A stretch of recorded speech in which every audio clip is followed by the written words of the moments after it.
Welcome to Spot Check, the weekly video update series for The Greatest Unreality, a dissertation about Dungeons & Dragons. I'm Nick Miser, and that introduction that you just seen was made by Tim Hutchings, who graciously hosted me for part of my time in New York and decided to spin that up for me. Just produced it in like a day, so I think it's really fun, and I hope you enjoy it too. I am just back in Manhattan after returning from a short trip up to Connecticut, and while up there I spoke with a group of gamers who had been running the same AD&D game for 18 years. And some people have moved away and other new members have come in, but the group has maintained pretty consistent over that time period. And so in talking with them and trying to figure out, first of all, how our group stays together for that long and why they decide to keep gaming after all of this time, one of the things I found is that they emphasized the social connections that they had, the friendships that developed through that. Some of them had found jobs through the connections they made in that group, and they've been together for a long time. And they compared it to the way that some people get together to play darts or go play pool, have a weekly poker game.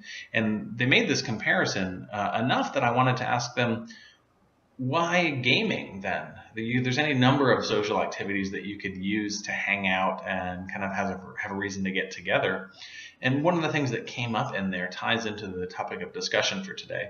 And they emphasize that when you're gaming, it allows you to cut loose and be silly in a way that none of those other activities allow for.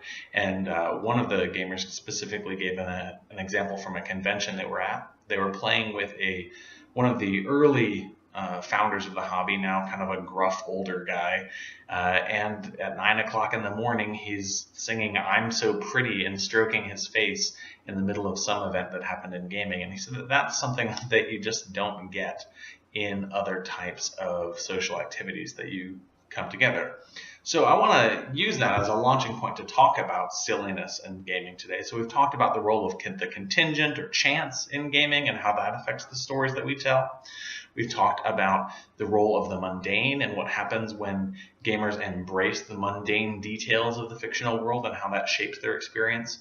And today, what I want to look at is the idea that something also has to be done when the dice point away from excitement, or when, despite our best efforts, the mundane simply remains mundane and it doesn't become narrativized in any sort of traditionally interesting way. And the response that develops in many gaming groups, this gaming group that I just spoke with included, and it's not formally documented in most of the D&D rule books, I don't think, and there have been a few articles in Dragon Magazine over the years that kind of hinted at this tradition that had developed, is to embrace the silliness that results. At GaryCon earlier this year, I was talking with Michael Mornard, who's one of the only players to play in both of the two first D&D campaigns, Blackmoor, Dave Arneson's campaign, and Greyhawk, Gary Gygax's campaign. And what Mike told me was that in his experience, early gaming was equal parts Conan the Barbarian and Warner Brothers cartoon. And so to think about why this silliness results and what it's all about, like with the mundane, it's easy to view silliness as symptomatic of D&D's failure to produce high fantasy or these literary stories. But instead, I want to argue that it represents an important component of that approach to the mundane and contingent, or more broadly speaking, the modern predicament that we find ourselves in, being surrounded by all of these forces that seem to disenchant our lives, as Max Weber says. And the cue that I'm taking is from a philosopher named Wittgenstein. And he has a quotation where he says, "Don't, for heaven's sake, be afraid of talking nonsense, but you must pay attention to your nonsense." And so that's what I want to do today. Now, Wittgenstein was a fan of popular culture. He loved pulp detective stories in particular. And the reason for this is because they didn't take themselves too seriously. And from his perspective, this allowed for experimentation within what Michael Saylor, a historian, calls the unpoliced ghetto walls of their genre conventions.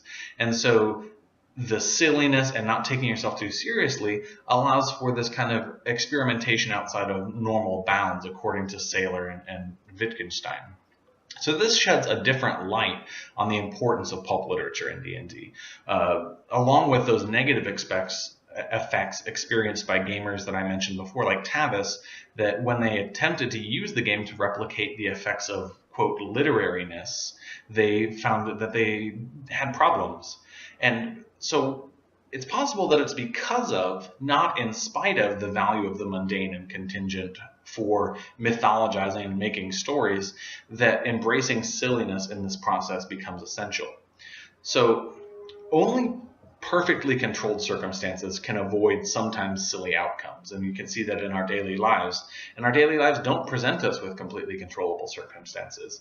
If you imagine sort of the high-minded novelist that might be able to write a life that is completely solemn in a story, but as soon as they step away from the writing, they're just as likely to stub a toe or do some other act of slapstick comedy as anyone else, slipping on a banana peel or what have you.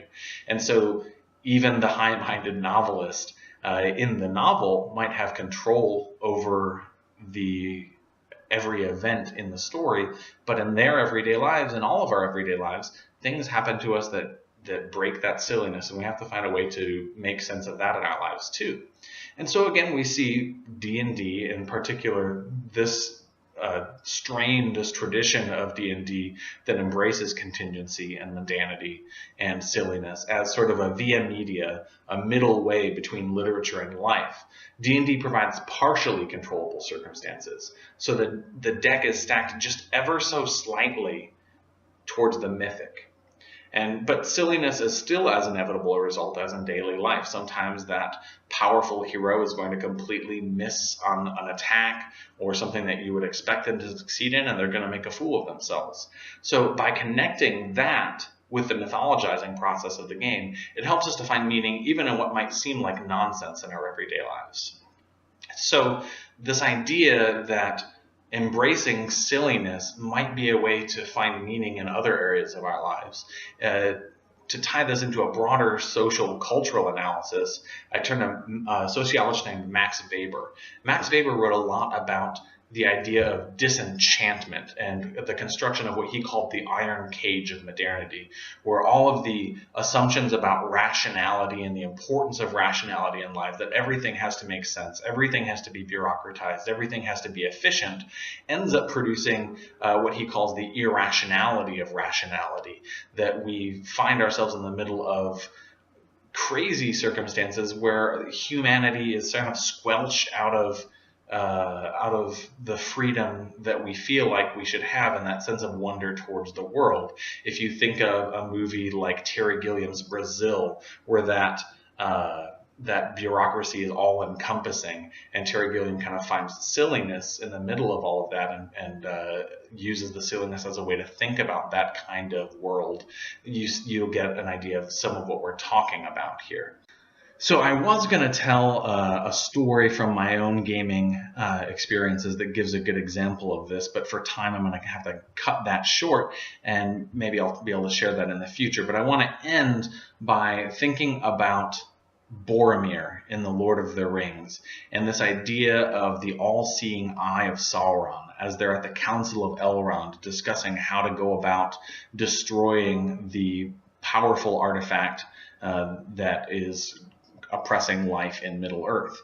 And Boromir classically says, one does not simply walk into Mordor.